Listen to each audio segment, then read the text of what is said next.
Start ಆಗುತ್ತೆ. ವಿದ್ಯಾರ್ಥಿ ಈಗ ನಮ್ಮ ಮೂಲಕ ನಡೆದಂತ ಒಂದು ಕಥೆ, ಘಟನೆ, ನೈಜ ಘಟನೆ. ಒಂದು ಹೊಲದಲ್ಲಿ ಜಮೀನಿತ್ತು, ಸರಿ ಅಂತ ಮನೆ ಇತ್ತು. ಹೊಲದಲ್ಲೇ ಒಂದು ಮನೆ ಕಟ್ಟಿದ್ರು ಅಣ್ಣ ತಮ್ಮಂಗಳು. ಯಾಕೆ ಕಿತ್ತಾಡ್ತಾರೆ ಅಂದ್ರೆ ಚೆನ್ನಾಗಿ ಯಾಕೆ ಕಿತ್ತಾಡ್ತಾರೆ? ನೀವು ಮುಂದೆ ಕಿತ್ತಾಡ್ತೀರಾ? ಅಣ್ಣ ತಮ್ಮಗಳು ಚೆನ್ನಾಗೇ ಇದ್ರು. ಅವರು ಮದುವೆ ಆಗೋ ತನಕ ಒಬ್ರೊಬ್ರು ಬಿಟ್ಕೊಡ್ತೀನಿ. ಮದುವೆ ಆದ್ಮೇಲೆ ಸಹಜವಾಗಿ ಆಸ್ತಿ ವಿಚಾರಕ್ಕೆ ಮನಸ್ತಾಪ ಬಂತು, ದೂರ ಇರೋ ಮನೆನೇ ನಡುವೆ ಗೋಡೆ ಕಟ್ಕೊಂಡು ಅಷ್ಟು ದಿನ ತಮ್ಮನ ಮೇಲೆ ಪ್ರೀತಿ ಇದ್ದಂತ ಅಣ್ಣನ್ಗೆ ನನ್ನ ತಮ್ಮ ಸೋಮಾರಿ, ಅವನಿಂದ ನಮಗೆ ಸಾಲ ಬಂತು ಅಂತ ಅಣ್ಣ. ನಮ್ಮ ಅಣ್ಣ ಬುದ್ಧಿವಂತಲ್ಲ, ಬರೀ ದಡ್ಡ, ನಮಗ್ ಬರೇ ಕೆಲಸದವೇ ನಮ್ಮ ದುಡ್ಡು ಮಾಡಿಲ್ಲ ಅಂತ ತಮ್ಮ. ಇದೇನಾಯ್ತು, ಅಣ್ಣ ತಮ್ಮಗಳ ನಡುವಿನ ಒಂದು ಗಲಾಟೆ ದಿನೇ ದಿನೇ ದಿನೇ ದಿನೇ ತಾರ್ಕಿಕ ಪರಸ್ಪರ. ಅಷ್ಟು ಚೆನ್ನಾಗಿದ್ದಂತ ಅಣ್ಣ ತಮ್ಮಂದಿರು ಮಾತಾಡೋದೇ ಬಿಟ್ಬಿಟ್ರು. ಅಲ್ಲಿ ಹೊಲದಲ್ಲಿ ಇರೋದು ಮನೆ, ಅಕ್ಕಪಕ್ಕ ಯಾರು ಇಲ್ಲ. ಅಣ್ಣನ ಬದುಕು ಅಣ್ಣಂಗಾಯ್ತು, ತಮ್ಮನ ಬದುಕಿ ತಮ್ಮಂಗಾಯ್ತು. ಯಾರು ಮಾತಾಡ್ತಿಲ್ಲ, ಅವ್ರ ಕುಟುಂಬ ಅವರು. ಆ ಹೊಲದಲ್ಲಿ ಅವ್ರ ಮನೆ ಹಿಂಭಾಗಕ್ಕೆ ಒಂದು ದೇವಸ್ಥಾನ ಇದೆ. ದೇವಸ್ಥಾನದ ಪೂಜಾರಿಕೆಯನ್ನ ಪೂಜೆ ಮಾಡ್ತಕ್ಕಂಥದ್ದನ್ನ ಅಣ್ಣ ಮಾಡ್ತಿದ್ದಾರೆ. ನನ್ನ ಕತೆ ಅರ್ಥ ಆಗ್ತಿದ್ಯಾ? ಅಣ್ಣ ಮಾಡ್ತಿದ್ದಾರೆ. ಪಾಪ ಅಲ್ಲಿ ದೇವರು ಪೂಜೆ ಚೆನ್ನಾಗಿ ನಡೀತಿತ್ತಲ್ಲ, ಚೆನ್ನಾಗಿ ನಡೀಬೇಕಾಯ್ತು. ಸ್ವಲ್ಪ ಭಕ್ತರುಗಳು ಬರೋದು ಜಾಸ್ತಿ ಆಯ್ತು. ಸಹಜವಾಗಿ ಆ ದೇವಸ್ಥಾನ ಇಂಪ್ರೂವ್ ಮಾಡಬೇಕು ಅಂತೇಳಿ ಕಮಿಟಿ ಆಯ್ತು. ಚಂದ ವಸೂಲಿ ಮಾಡಕ್ ಸ್ಟಾರ್ಟ್ ಮಾಡಿದ್ರು, ದುಡ್ಡು ಬರಕ್ ಸ್ಟಾರ್ಟ್ ಆಯ್ತು. ನೋಡಿ, ದುಡ್ಡಿಲ್ಲಲೇ ಬರೇ ಬೈಲಲ್ಲೇ ಆ ದೇವರಿದ್ದಾಗ ಗಲಾಟಿನೇ ಆಗ್ಲಿಲ್ಲ. ಅಲ್ಲಿ ಆ ದೇವರಿಗೆ ದುಡ್ಡು ಬರಕ್ ಹೋಯ್ತು, ಕಮಿಟಿ ಆಯ್ತು, ಗಲಾಟೆ ಸ್ಟಾರ್ಟ್ ಆಯ್ತು. ಪಾಪ ಅದುವರೆಗೂ ಅಣ್ಣ ಪೂಜೆ ಮಾಡ್ಕೊಂಡು ಸುಮ್ಮನೆ ತನ್ಪಾಡಿ ತನ್ನ ಬದುಕು ಮಾಡ್ಕೊಂಡಿದ್ದ, ಏನೋ ಸಮಸ್ಯೆ. ಸರಿ, ಅದು ಯಾ ಹಂತಕ್ಕೆ ಹೋಯ್ತು ಅಂದ್ರೆ ಕಮಿಟಿಯರೆಲ್ಲ ಸೇರ್ಕೊಂಡು ಒಂದು ದಿನ ತೀರ್ಮಾನ ಮಾಡಿ, ಆ ಪೂಜಾರಿಕೆ ಮಾಡ್ತಿದ್ದಲ್ಲ ಅಣ್ಣ, ನೀನ್ ಇಲ್ಲಿ ಬರ್ಬೇಡ.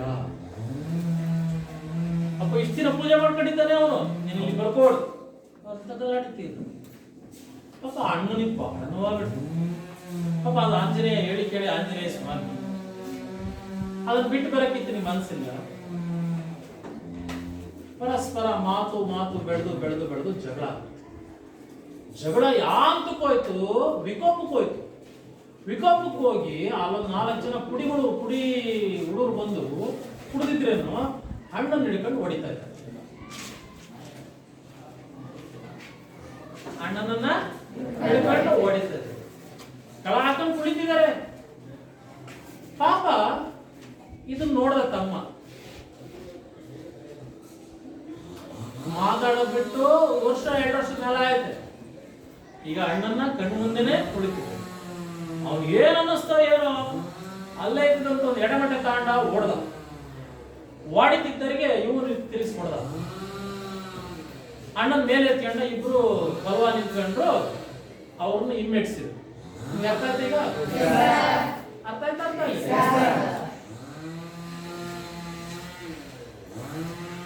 ಆಗ ಅಣ್ಣ ತಮ್ಮ ಯಾವಾಗ ಒಂದಾದ್ರು ಸ್ವಲ್ಪ ಎದ್ದಿದ್ರು. ಅವಾಗ ಪಂಚಾಯತಿ ಆದಾಗ ನಮ್ಮ ಅಣ್ಣ ಏನೋ ನಿಮ್ಮ ಹತ್ರ ದುಡ್ಡಿಗೆ ಬಂದಿರಲಿಲ್ಲ. ನಮ್ಮ ಅಣ್ಣ ಬರೀ ಪೂಜಾರಿಕೆ ಮಾಡ್ತಾರೆ. ಈ ದುಡ್ಡು ಬಂತು ಅಂತ ಹೇಳಿ ಜಗಳಕ್ಕೆ ಬಂದಿದ್ದೀರ. ನಮ್ಮ ಅಣ್ಣ ಯಾವತ್ತೂ ಪೂಜೆ ಮಾಡ್ತಾನೆ, ನೀವೇನಾರ ದುಡ್ಡು ತಗೊಂಡು ಏನಾರ ಆಟ ಇಟ್ಕೊಂಡೋದು, ನಮ್ಮ ಅಣ್ಣನ ವಿಚಾರಕ್ಕೆ ನೀವು ಬರಂಗಿಲ್ಲ ಅಂತೇಳಿ ತಮ್ಮ ನಿಂತ್ಕೊಂಡ. ಆಗ ಎಲ್ಲರೂ ಒಪ್ಕೊಂಡ್ರು, ಕಂಪೆರು ಸರಿ ಆದ್ರು. ಅವ್ರ ಪಾಡಿ ಅವರಿದ್ದಾರೆ, ಇವ್ರ ಪಾಡಿ ಇವರಿದ್ದಾರೆ. ಅಲ್ಲಿಂದ ಅಣ್ಣ ತಮ್ಮ ಇಬ್ರು ಮೈ ಮನಸ್ಸನ್ನ ಮರೆತು ಪರಸ್ಪರ ಒಬ್ರಿಗೊಬ್ರು ಮಾತಾಡಕ್ ಸ್ಟಾರ್ಟ್ ಮಾಡ್ತಾರೆ. ಇಲ್ಲಿ ಕತೆ ಮುಗಿತು. ಮಕ್ಳೇ, ಈ ಕಥೆಯಲ್ಲಿ ಏನ್ ತಿಳಿದು ಬರುತ್ತೆ?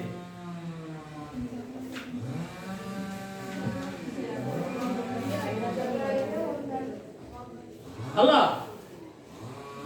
ಎಂತದೇ ದ್ವೇಷ ಇರ್ಲಿ, ಎಂತದೇ ದ್ವೇಷ, ಸಿಟ್ಟಿರ್ಲಿ, ಕೋಪ ಇರ್ಲಿ, ಕಷ್ಟ ಅಂತ ಬಂದಾಗ ಕಣ್ಣು ಮುಂದೆ ಕೆಟ್ಟದ್ದು ನಡಿಬೇಕಾದ್ರೆ ಆ ದ್ವೇಷವನ್ನು ಮರಿತೀವಿ, ಸಹಾಯಕ್ಕೆ ಪರೋಪಕಾರಕ್ಕೆ ಮುನ್ನುಗ್ತೀವಿ. ಮಾಡ್ತೀರ ಮೇಡಮ್? ನನ್ನ ಮೇಲೆ ಎಷ್ಟೇ ಸಿಟ್ಟಿರ್ಲಿ ಅಂತ ಸನ್ನಿವೇಶ ಬಂದಾಗ ನಾವೇನ್ ಮಾಡ್ತೀವಿ? ಪರರ ಸಹಾಯಕ್ಕೋಸ್ಕರ ತುಡಿತೀವಿ, ಬೆಳಿತೀವಿ. ಅರ್ಥ ಇದನ್ನೇ ನಿಮ್ಮ ಮಟ್ಟಕ್ಕೆ ಹೋಲಿಸ್ಕೊಳ್ರಿ. ಯಾರೋ ಒಬ್ಬ ನಿಮ್ ಫ್ರೆಂಡ್ ಒಬ್ಬ ನಿಂತು ಜಗಳಾಡ್ಕೊಂಡಿರ್ತಾನೆ, ಮಾತಾಡ್ತಾರೆ, ಮತ್ತೆ ದಾರಿಲಿ ಏನಕ್ಕೋ ಬಿದ್ದೋಗ್ಬಿಡ್ತಾನೆ. ನೀನು ಅವ್ನಿಗೆ ಸಹಾಯ ಮಾಡ್ತೀವಿ ಮೇಡಮ್? ಮಾಡ್ತೀವಿ ಮೇಡಮ್. ಮಕ್ಕಳೇ, ಅಂಥದ್ದೇ ಒಂದು ಪಾಠ ನಮ್ದು. ಅಂಥದ್ದೇ ಪಾಠದ ಹೆಸರು ಯುದ್ಧ ಅಂತ. ಪಾಠ ಹೆಸರೇನು? ನಿಮ್ ಕಣ್ಣಿಗೆ ಯುದ್ಧ ಯಾಕೆ ನಡೆಯುತ್ತಪ್ಪ? ನಿಮೇ ಕೇಳಿದಂಗೆ ಯುದ್ಧ ಯಾಕೆ ನಡೆಯುತ್ತೆ?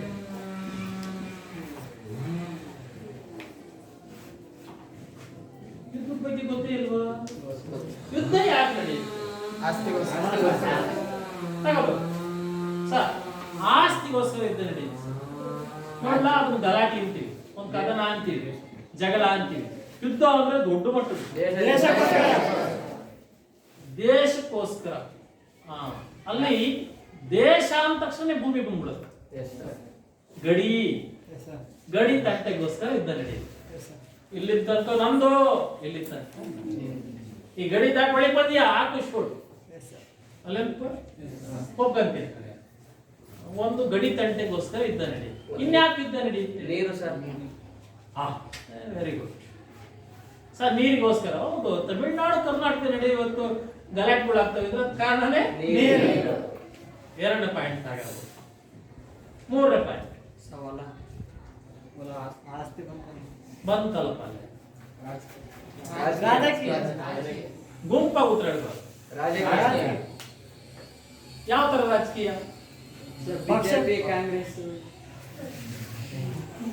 2 ದೇಶಗಳು ನಡುವೆ ನಡೀತಕ್ಕಂಥದ್ದು ಅದನ್ನ ಜಗಳ ಅನ್ನಕ, ಯುದ್ಧ. 2 ಅಕ್ಕಪಕ್ಕದ ಮನೆ ನಡೀತಕ್ಕಂಥದ್ರ ಜಗಳ ಅನ್ಬೋದೇ ವಿನ ಯುದ್ಧ ಅನ್ನಕ. ಅದು ಯುದ್ಧ ಅನ್ನಕ. ಇವೆರಡು ಜಗಾಡಿಕೆ ಕಿತ್ತಾಡ್ರೆ ಅದು ಯುದ್ಧ ಅನ್ನಕ. ಖ್ಯಾತೆ, ಗಲಾಟೆ, ಹರಟೆ, ಹೊಡೆದಾಟ ಅಲ್ಲ. ಇನ್ನು ಯಾಕೆ ಯುದ್ಧ ನಡೀತಪ್ಪ ಅಂದ್ರೆ ಸಾಮ್ರಾಜ್ಯ ವಿಸ್ತರಣೆ. ಒಂದು ದೇಶ ಇವತ್ತು ಚೀನಾ ಸುಮ್ಕಿರಲ್ಲ, ಅದು ಒತ್ತುವರಿ ಮಾಡ್ಕೊಂಡು ಬತ್ತಲೇ ಇರುತ್ತೆ. ಆ ಸಾಮ್ರಾಜ್ಯ ವಿಸ್ತರಣೆ ಐತಲ್ಲ, ಅದಕ್ಕೋಸ್ಕರ ಇದ್ದಲ್ಲಿ. ಅರ್ಥ ಆಗ್ತಿದ್ಯಾ? ಅಲ್ಲಿ ಸಾಕು. ಈಗ ನನ್ನ ಕಥೆಯ ಮೂಲಕ ಅಣ್ಣ ತಮ್ಮ ನಡುವೆ ಅಷ್ಟು ದ್ವೇಷ ಇತ್ತು, ಒಬ್ಬರ ಮುಖ ಒಬ್ಬರು ನೋಡುತ್ತಿರಲಿಲ್ಲ. ಆದ್ರೆ ಅಣ್ಣನ ಕಷ್ಟದಲ್ಲಿ ತಮ್ಮ ತಕ್ಷಣವೇ ಸಹಾಯಕ್ಕೆ ನಿಂತ. ಇಲ್ಲಿ ನಮ್ಮ ಪಾಠದಲ್ಲಿ 2 ದೇಶಗಳ ನಡುವೆ ಯುದ್ಧ ನಡೆದಿದೆ.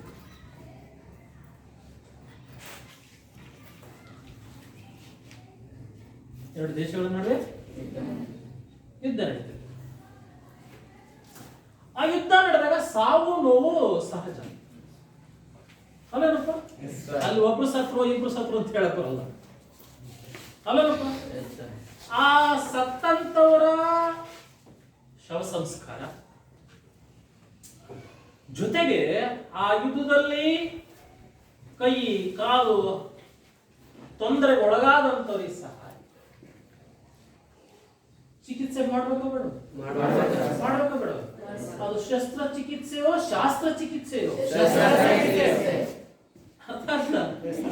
ಕೈ ಕಳ್ಕೊಂಡು ಕಾಲು ಕಳ್ಕೊಂಡು ಇರ್ತಾನೆ, ಅವನಿಗೆ ತಕ್ಷಣ ನೆರವಿಗೆ ಹೋಗ್ಬೇಕೋ ಬೇಡ? ನೆರವಿಗೆ ಹೋಗ್ಬೇಕು ಅಂದ್ರೆ ವೈದ್ಯಕೀಯ ಪಡೆ ಇರುತ್ತೋ ಇರಲ್ವೋ? ಯಾಕಂದ್ರೆ ನೀವು ಸಾಪ್ಗಿದ್ದೀರಪ್ಪ. ಸಾಪ್ಗಿದ್ರೆ ಹೆಂಗಲೇ ಯುದ್ಧ ಮಾಡೋದು? ಹಾಗೆ ಮದ್ದು ಗುಂಡು ಬಾಬುಗಳು ಹೆಂಗಿರ್ತಾವ ಹಂಗೆ ಗಾಯದರಿಗೆ ಟಿಂಚರು ಬ್ಯಾಂಡೇಜು ಎಲ್ಲರೂ ಇರ್ತವೆ. ಎರಡು ನಮ್ಮ ಕೈಲೇ ಇದೆ, ಗಾಯ ಮಾಡೋದು, ಗಾಯ ವಾಸಿ ಮಾಡೋದು. ಕೇಳಕ್ ಸರಳವಾಗಿದೆ, ಎರಡನ್ನು ಸರಿ ಅರ್ಥ ಮಾಡ್ಕೊಳ್ಳಿ. ಗಾಯ ಮಾಡೋದು, ಗಾಯ ವಾಸಿ ಮಾಡೋದು. ಯುದ್ಧವೇ ಇಲ್ಲದ ಗಾಯ ಆಗುತ್ತೋ? ಗಾಯ ವಾಸಿ ಮಾಡ್ಬೇಕು. ಇದ್ದಾಗ್ಲೂ ನೋಡ್ಕೋಬೇಕಲ್ವಾ ಅಲ್ವಾ? ನೋಡಿ ಪಾಪ, ಎರಡು ದೇಶಗಳ ನಡುವೆ ಯುದ್ಧ ಆರಂಭಗೊಂಡಾಗ ವೈರಿಯ ಪಡೆ ವಿಮಾನ ಒಂದು ವೈದ್ಯ ಇರ್ತಕ್ಕಂಥ ವಿಮಾನ. ಯಾರು?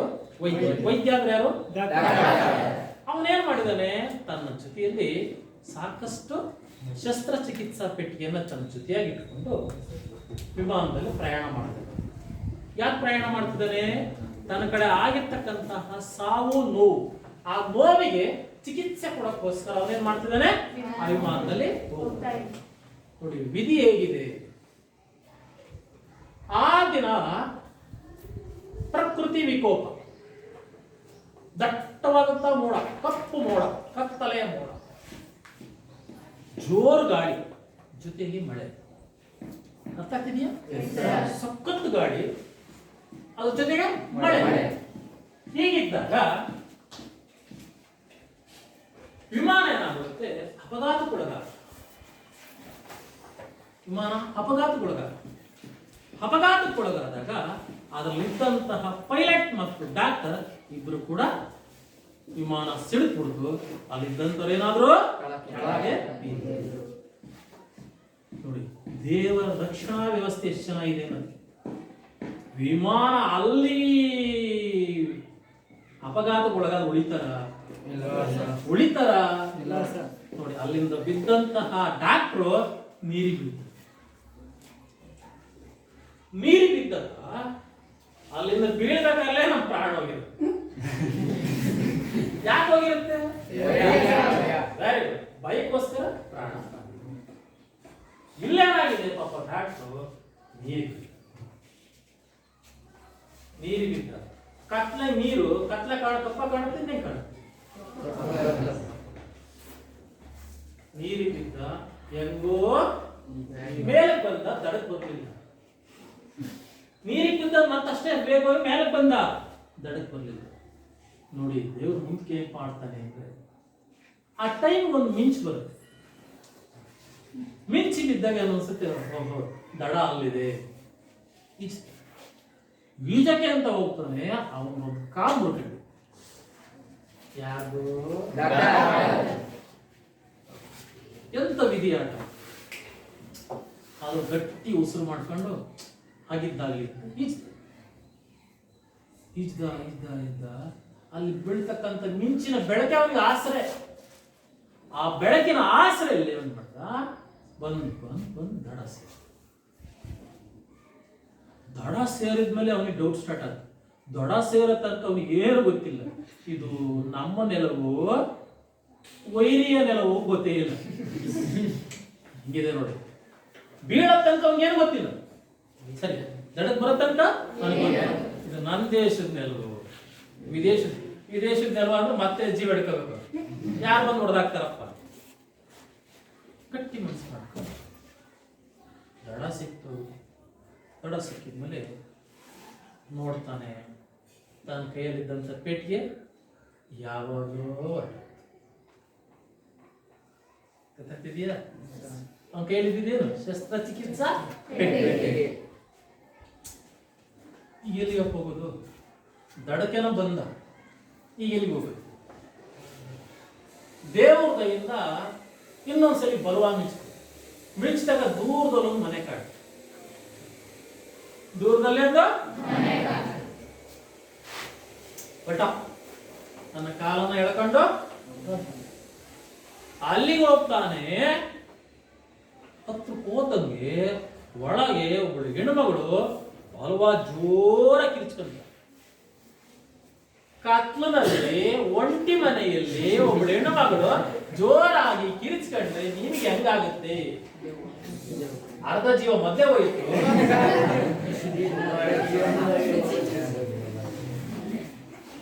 ಆಗ ಡಾಕ್ಟರ್ ಮನಸ್ಸಲ್ಲಿ ಏನ್ ಬರುತ್ತೆ ಹೇಳಿ? ಒಳಗೆ ಏನ್ ನಡೀತಿತ್ತಪ್ಪ?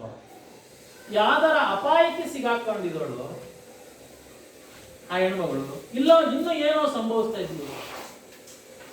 ಒಳ್ಳೆ ವಿಧಿ ಆಯ್ತಲ್ಲ, ಜೊತೆ ಮಳೆ, ಕತ್ಲು, ಯುದ್ಧ, ಇದು ಯಾವ ಭೂಮಿಯೋ ಗೊತ್ತಿಲ್ಲ. ಧೈರ್ಯ ಮಾಡ್ಕೊಂಡ ಬಂದ, ಬಾಗಿಲು ಬಡಿದ.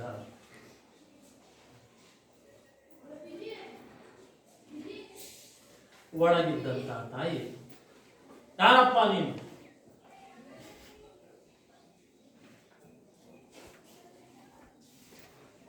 ಪಾಪ ಇತ್ತ ಕಡೆ ಇನ್ನೊಂಚೂಷ್ಟು ಕತೆ ತಿಳ್ತಾರೆ. ಆ ಮನೆ ಇರುತ್ತಲ್ಲ, ಆ ಮನೆ ಒಳಗೆ ಆ ಹೆಣ್ಣು ಮಗಳು ಯಾಕೆ ಕಿರ್ಸ್ತಿರ್ತಾಳೆ ಅಂದ್ರೆ, ಒಬ್ಬಳು ತಾಯಿ ಜೀವ ಸಹಿತ ಜೀವವನ್ನು ಹೊರೆ ತೆಗೆಯಕ್ಕೋಸ್ಕರ ಪರದಾಡ್ತಿರ್ತಾಳೆ. ಪದಾರ್ಥ ಆಯ್ತಾ?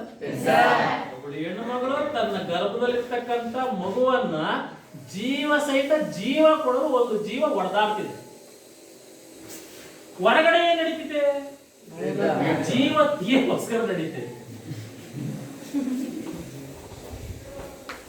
ಅಲ್ಲ ಸರ್, ಆ ಹೆಣ್ಣು ಮಗಳು ಸುಲಭ ಡೆಲಿವರಿ ಮಾಡಿದ್ರಲ್ಲ, ಅದೇ ಕತ್ತಲು, ಯುದ್ಧ ನಡೀತಿದೆ, ಯಾವುದೇ ವಾಹನ ಹೊರ ಬರುವಂತಿಲ್ಲ, ಮೇಲೆ ಫ್ಲೈಟ್ ಅಲ್ಲಿ ಗಲಾಟೆಗಳಾಗ್ತಿದ್ರೆ ಶೂಟ್ ಮಾಡ್ತಾರೆ, ಚೂರು ಬೆಳಕು ಸಿಕ್ಕಿದ್ರೆ ಸಾಕು ಶೂಟ್ ಮಾಡ್ತಾರೆ.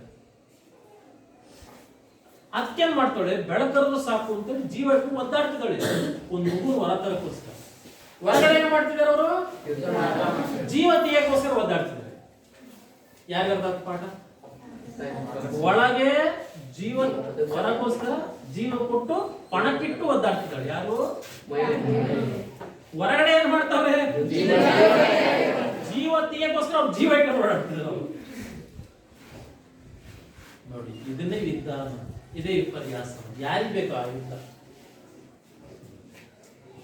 ಪಾಪ ಒಳಗಿರ್ತಕ್ಕಂಥ ತಾಯಿ ಬಂದು, ಯಾರಪ್ಪ ತಾಯಿ? ನಮ್ಮಪ್ಪ ಡಾಕ್ಟರ್. ನೋಡಿ, ದೇವರು ಆ ಪುಣ್ಯಾತ್ಮನ ಅಲ್ಲಿಂದ ಕೆಡವಿ ಒದ್ದಾಡಕ್ ಮಾಡಿ ಆ ಮನೆ ತಂದು, ಅಲ್ಲೂ ಡಾಕ್ಟರ್ ಬೇಕಾಗಿತ್ತೆ. ಯಾರಿಗೆ? ನೋಡ್ರಿ, ದೇವರ ರಕ್ಷಣಾ ವ್ಯವಸ್ಥೆ ಎಷ್ಟು ಚೆನ್ನಾಗಿದೆ. ಅವನು ಬದುಕ್ತಾ, ಆ ತಾಯಿಯಲ್ಲಿ ಬರ್ತಾನೆ. ಯಾರೋ ಅವನು ಬರ್ತಾನೆ ಒಳಗೆ ಬಂದಾಗ ಅಲ್ಲಿ ನಡೀತಕ್ಕಂತಹ ಅವರಿಬ್ಬರ ನಡುವಿನ ಸಂಭಾಷಣೆಯೇ ಪಾಠ.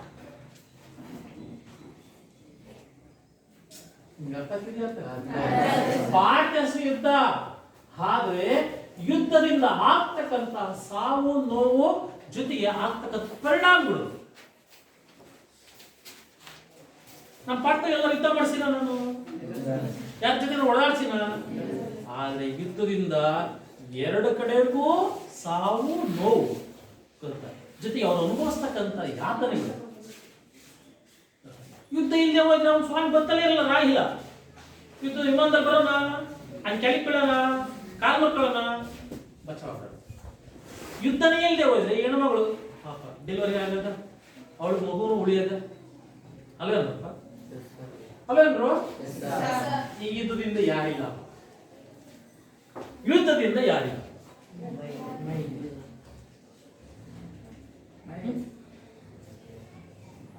ನಮ್ಮ 9ನೇ ಕ್ಲಾಸ್ ಮಕ್ಕಳೇ ಚಂದ, ಅವ್ರು ಎಷ್ಟು ಚೆನ್ನಾಗಿ ಪ್ರಶ್ನೆಗಳು ಕೇಳ್ತಾರೆ. ಯುದ್ಧದಿಂದ ಯಾರಿಲ್ಲ.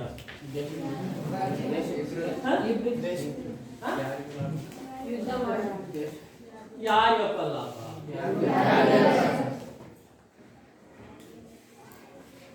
ಸರ್, ಯುದ್ಧ ಅಂದ್ರೆ ಶಾಂತಿಯನ್ನ ಕಿತ್ಕೊಡುತ್ತೆ, ನೆಮ್ಮದಿಯನ್ನ ಕಿತ್ಕೊಡುತ್ತೆ. ಯಾರಿಗೂ ಅದು ಗರಗಸ ಆ ಕಡೆಗೆ ಹೋದ್ರು ಕುಯ್ಯುತ್ತೆ, ಇದು ಹೋಲಿಸ್ಬೋದ? ಅವ್ರಿಗೂ ನೋವು ಮಾಡುತ್ತೆ. ಆದ್ರೆ ಅಂತಿಮ ಪರಿಣಾಮ ನೋವೇ ವಿನಃ ಯಾರಿಗೂ ಸಂತೋಷವನ್ನ ಒಪ್ಕೊಳ್ತೀರಾ? ಒಪ್ಕೊಳ್ತೀರಾ? ಈಗ ನಮ್ಮ ಪಾಠ ಏನು ಅಂತ ಸ್ವಲ್ಪ ಗೊತ್ತಾಯ್ತು ಸರ್. ಅವನು ಕಷ್ಟದಲ್ಲಿದ್ದ ಸರ್. ಯಾರು? ಯಾವ ಡಾಕ್ಟರ್? ಹೇಳ್ತಾ ಯಾರವ ಡಾಕ್ಟರ್? ನೀನೇ ಕಣಿತಾ ಯಾಕಡೆ ಸರ್?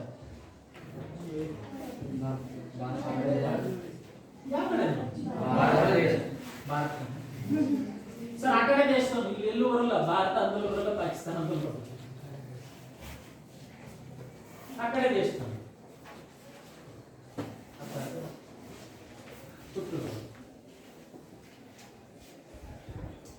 ಮಕ್ಕಳೇ, ಈಗ ನಮ್ಮ ಪಾಠ ಬರೆದಂತಹ ಲೇಖಕರ ಹೆಸರು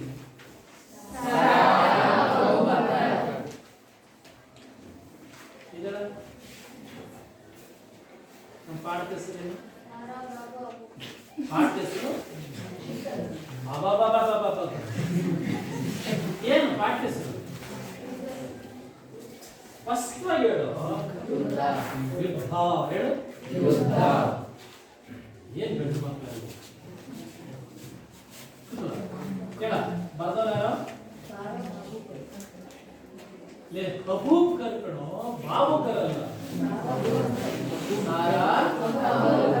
ಮಕ್ಕಳೇ, ಈ ಕಾಲದಲ್ಲಿ ಮಹಿಳಾ ಲೇಖಕರು ಸಿಗದೆ ದೊಡ್ಡದಲ್ಲ. ಮಕ್ಕಳೇ, ಮಹಿಳಾ ಲೇಖಕರು ಸಿಗದಿಲ್ಲ. 100 ವರ್ಷಗಳಿಂದ ಮಹಿಳೆಯರಿಗೆ ಇಷ್ಟು ಸ್ವತಂತ್ರವಿತ್ತೆ ಇತ್ತೆ? ಸಾಕಷ್ಟು ಕಟ್ಟುಪಾಡುಗಳಿದ್ದಲ್ಲವೇ? ಅದರಲ್ಲೂ ಮುಸಲ್ಮಾನ್ ಧರ್ಮದಲ್ಲಿ ಇನ್ನೆಷ್ಟು ಕಟ್ಟುಪಾಡುಗಳಿದ್ದವು. ಅಂತ ಸನ್ನಿವೇಶದಲ್ಲಿ ಕಂಡು ಬಂದಂತ ಒಂದು ಬೆಳಕಿನ ಕಿರಣ ನಮ್ಮ ಸಾರಾ ಅಬೋಕರ್. ಮೂಲತಃ ಕಾಸರಗೋಡಿನವರು. ಇಲ್ಲಿಯವರು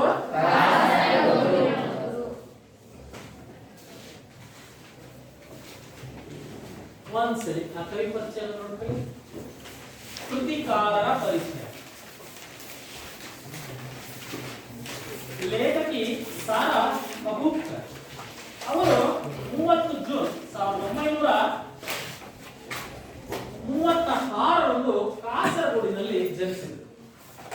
ಮಹಿಳೆಯರು ಸಾಹಿತ್ಯ ರಚನೆಯಲ್ಲಿ ತೊಡಗಿಸಿಕೊಳ್ಳುವುದು ಅಪರೂಪ. ಒಪ್ಕೊಳ್ತೀರಾ? ಒಪ್ಕೊಳ್ತೀರಾ? ಯಾಕೆ ಒಪ್ಕೊಂತಿದ್ದೀರಾ? ನಿಂತ್ಕೊಂಡು ಹೇಳ್ಬೇಕಪ್ಪ. ನಾನೇನ್ ನಿಮ್ಮನ್ನ ಬೈತೀನ? ಹೇಳ. ಆಗಿನ ಕಾಲದಲ್ಲಿ ಹೆಣ್ಮಕ್ಳಿಗೆ ವಿದ್ಯಾಭ್ಯಾಸ ಕೊಡಿಸ್ತಾರೆ ಸರ್. ಕಷ್ಟ ಆಯ್ತು ಸರ್. ಮಗಳು ಶಾಲೆ ಸೇರದೆ ಆಗ್ಬೋದು. ಇನ್ಯಾರು ಹೇಳ್ತೀರಿ? ಮಾತಾಡಿ.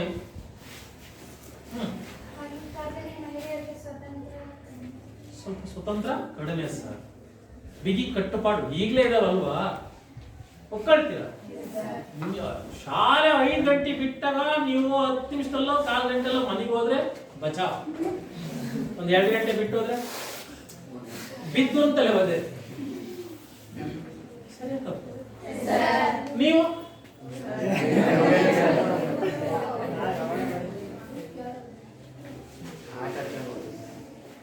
ಹೇಳಪ್ಪ.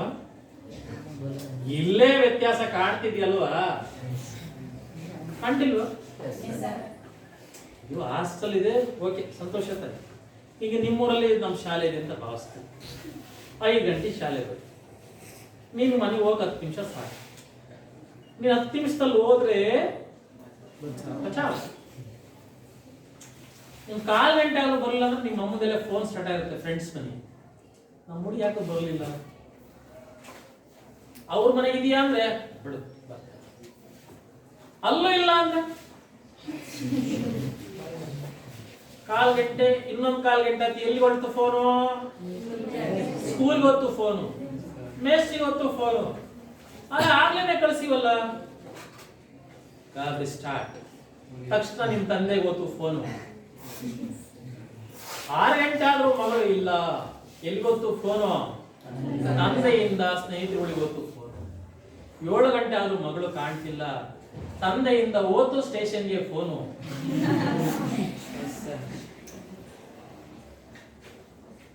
ಅವತ್ತು ರಾತ್ರಿ ಯಾರಿಗೂ ಇಲ್ಲ ನಿದ್ದೆ, ಯಾರಿಗೂ ಇಲ್ಲ ಊಟ.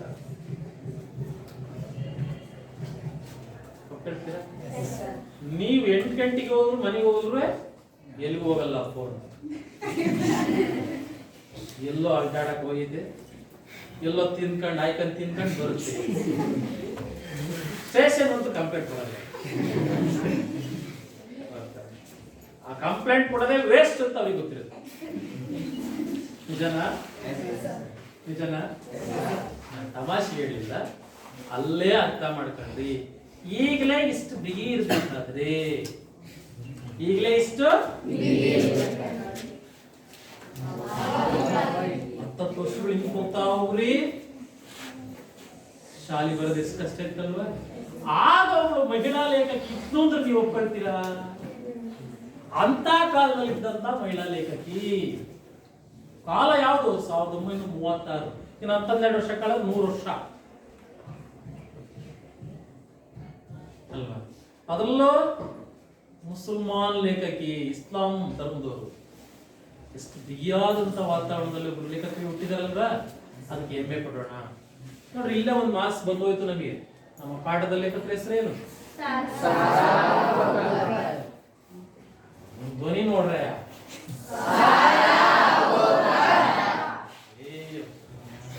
ಕೇಳ ಲಂಕೇಶ್, ಅವ್ರ ಕಾಲ ಹೇಳಕ್ಕಾಗತ್ತಪ್ಪ? ಕಾಲ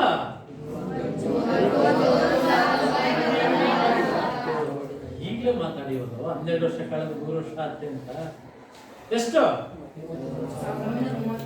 ಕ್ರಿಸ್ತ ಶಕ 1936. ಸ್ಥಳ ಗುಡ್. ನೋಡಿ, ಇಷ್ಟನ್ನ ನೆನಪಿನಲ್ಲಿ ಇಟ್ಕಂತ ಹೋದ್ರೆ ನಿಮಗೆ 1 ಮಾರ್ಕ್ಸ್. ನಮ್ಮ ಲೇಖಕರ ಹೆಸರು ಆಗ್ಬೋದಾ?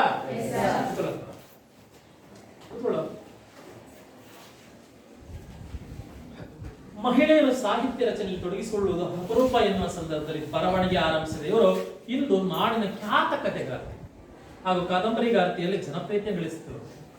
ಮಕ್ಕಳೇ, ನಾನು ಕ್ಲಾಸಲ್ಲಿ ಹೇಳಿದ್ದೆ ನಿಮಗೆ, ಕತೆ ಅಂದ್ರೇನು, ಕಾದಂಬರಿ ಅಂದ್ರೇನು?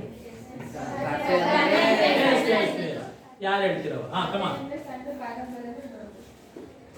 ಕಥೆಯಿಂದ ಸಣ್ಣ ಕಾದಂಬರಿ, ಅದರಿಂದ ಚೆನ್ನಾಗಿ ಯಾರು ಹೇಳ್ತೀವಿ?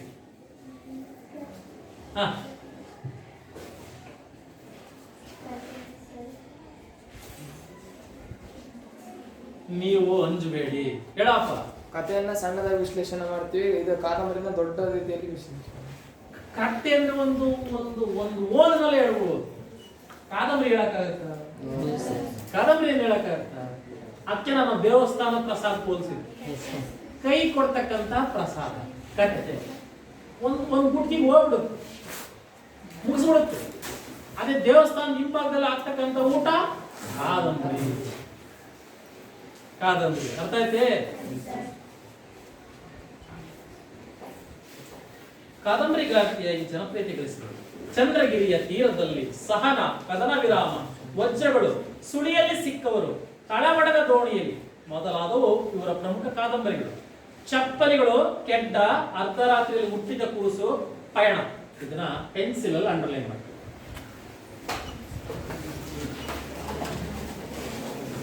ಇವು ಕಥಾ ಸಂಕಲನಗಳು.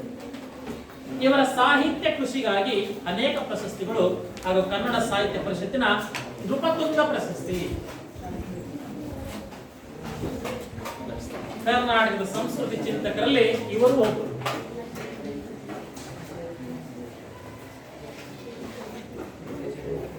ಕಾಲ ಎಷ್ಟಪ್ಪ? 36 ಜೂನ್ 30. ಸ್ಥಳ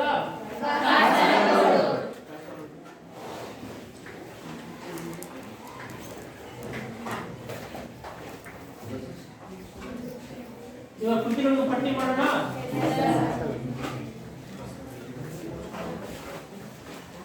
ಹೇಳ್ತಾ ಹೋಗ್ತೀರಾ? ಚಂದ್ರಗಿರಿಯ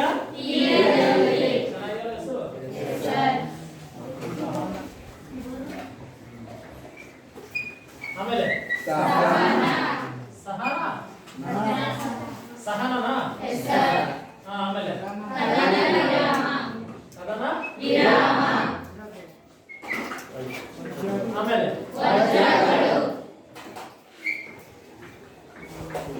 ಆಮೇಲೆ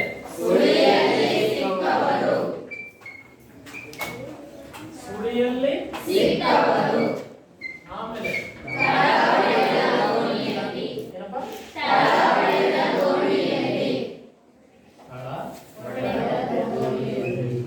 ಆಮೇಲೆ ಅಷ್ಟೇನಾ? ಇವತ್ತು ಇವರಿಗೆ ಸಿಕ್ಕಂತ ಪ್ರಶಸ್ತಿ ನೃಪತುಂಗ ಪ್ರಶಸ್ತಿ.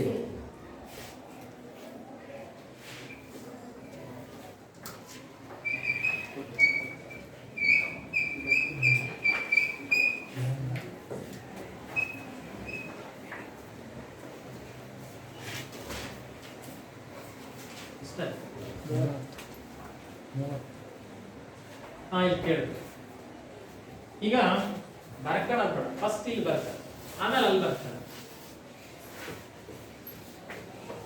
3 ಅಂಕಕ್ಕೆ ಇದು ಬರಿಬೇಕು.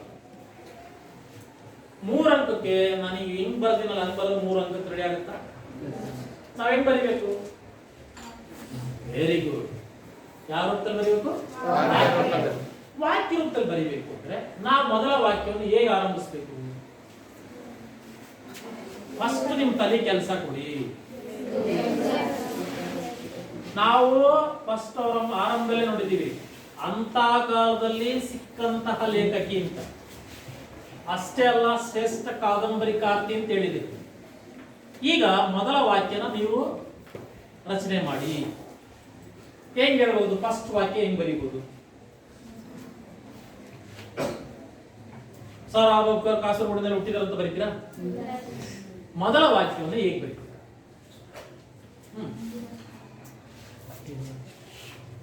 ಹೇಗೆ ಬರೀತೀರಾ? ತಪ್ಪ ಒಪ್ಪ ನನ್ನ ಜೊತೆ ಮಾತಾಡಿ. ಯಾರು ಹೇಳ್ತೀರಪ್ಪ? ಅವಾಗಿನ ಕಾಲ ಅಂದ್ರೆ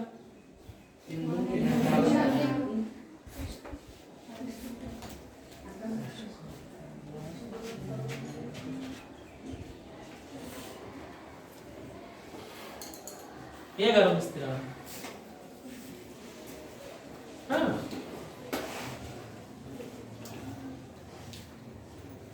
ಮಾತಾಡಿ, ಹಾಗಲ್ವಾ? ಹೇಳಪ್ಪ.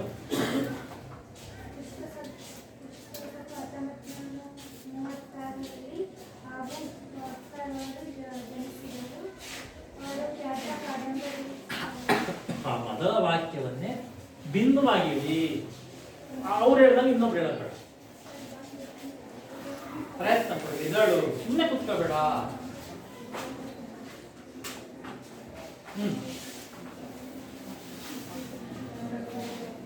ಶ್ರೇಷ್ಠ ಕಾದಂಬರಿಕಾರ್ತಿಯರಲ್ಲಿ ಒಬ್ಬರಾದ ಶ್ರೀ ಸಾರಾ ಅಬೂಬಕರ್ ಅವರು.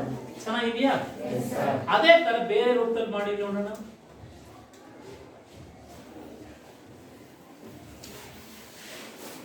ಯಾರು ಹೇಳ್ತೀರಿ? ಹೇಳಪ್ಪ. ಮುಂದೆ ಬಾ, ಮುಂದೆ ಬಾ. ಹೇಳ, ಅಲ್ಲಿಂದ ಕಂಡು ಹೇಳ. ಕರ್ನಾಟಕದ ಖ್ಯಾತ ಕವಿಗಾರ್ತಿ ಕವಿಯತ್ರಿ ಅಂತ, ಕವಯತ್ರಿ ಅಂತ ಹೇಳ್ಬೇಕು. ಕರ್ನಾಟಕದ ಖ್ಯಾತ ಕವಯತ್ರಿ ಆದ ಸಾರಾ ಅಬೂಬಕರ್ ಅವರು ಆಗ್ಬೋದು. ಕ್ರಿಸ್ತಶಕ 1936ರಲ್ಲಿ ಕಾಸರಗೋಡಿನಲ್ಲಿ ಜನಿಸಿದರು. ಆಮೇಲೆ ಈಗ ಅವರ ಒಂದು ಕೃತಿಗಳನ್ನ ನೆನ್ಪಿಟ್ಕೋಬೇಕು. ಎಷ್ಟು ಕೃತಿಗಳನ್ನು ನೆನ್ಪಿಟ್ಕೋಬಹುದು? ಎಷ್ಟು ಕೃತಿಗಳು ನೆನ್ಪಿಟ್ಕೊಂತೀರ? ಇವಿಗೂ ಮೌನ ವಹಿಸಿದ್ರೆ ಪಾಠ ಮಾಡಿದ್ದು ಬೇಕು. 4 ನೆನ್ಪಿಟ್ಕೋಬೋದ? 5 ನೆನ್ಪಿಟ್ಕೋಬೋದ? ನೋಡಿ, ಅವೆಲ್ಲವೂ ಕೂಡ ಪಾಪ ಸ್ವಲ್ಪ ಇದ್ದು ರಿಲೆವೆಂಟ್ ಆಗೇ ಇದೆ. ನೋಡಿ, ಸುಳಿಯಲ್ಲೇ ಸಿಕ್ಕವರು, ಇದು ಅಪಾಯಿಂಟ್, ತಳವಡೆದ ದೋಣಿಯಲ್ಲಿ, ಎಳೆದು ಅಲ್ಲೆದು ಬರುತ್ತೆ. 3ನೇದು ಕದನ ವಿರಾಮ, 4ನೇದು ಸಹನ, ಚಂದ್ರಗಿರಿಯ ತೀರದಲ್ಲಿ, ಮತ್ತೊಂದು ವಜ್ರ. ಇಷ್ಟನ್ನು ನೆನ್ಪಿಟ್ಟು. ಚಂದ್ರಗಿರಿಯ ತೀರದಲ್ಲಿ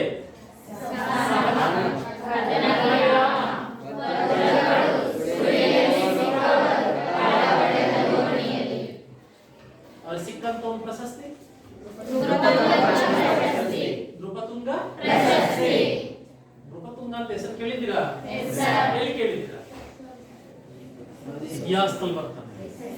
ರಾಷ್ಟ್ರಕೂಟರ ಪ್ರಸಿದ್ಧ ದೊರೆ ಅಮೋಘ ವರ್ಷನ ಮತ್ತೊಂದು ಹೆಸರೇ ಅಲ್ವಾ? ನೋಡಿ, ಇವತ್ತಿನ ಕ್ಲಾಸ್ ಸಾಕು. ಇವತ್ತಿನ ಕ್ಲಾಸ್ ಅಲ್ಲಿ ಯುದ್ಧ ಪಾಠದ ಹಿನ್ನೆಲೆ. ಯುದ್ಧ ಅಂದ್ರೆ ಏನು? ಯುದ್ಧ ಹೊಡೆದಾಟವಾ? ಇದರ ಪರಿಣಾಮ ಏನಾಗಿರುತ್ತೆ? ಎರಡೂ ಕಡೆಯವರಿಗೆ ಹೆಂಗೆ ನೋವನ್ನು ಉಂಟು ಮಾಡುತ್ತೆ ಅಲ್ವಾ? ಅಲ್ವಾ?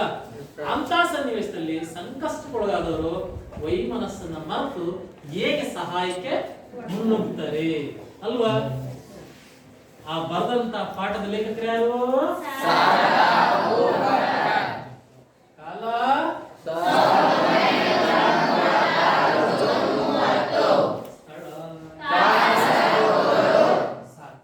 ಈಗ ನಾನು ಅಳಿಸ್ತೀನಿ.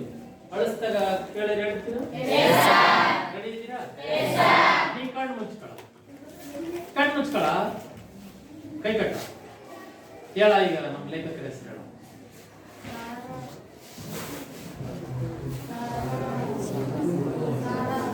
ಹೇಳಪ್ಪ ನಾನು. ಸಾರಾ ಅಬೂಬಕರ್ 1936 ಜೂನ್ 30 ಜನಿಸಿದರು. Very good. ಸ್ಥಳ ಕಾಸನಗೂಡು. ಆಗ್ಬೋದು. ಸಿರಾಮ್. ಕೃತಿಗಳು ಕಣ್ಣು ಮುಚ್ಕೋಬೇಕು. ಹಾ,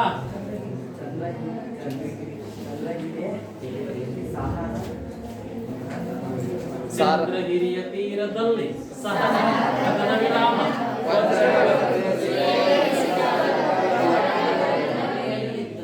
ಎಷ್ಟು ನಿಮಿಷ ಆಯ್ತಪ್ಪ? 36 ನಿಲ್ಸು.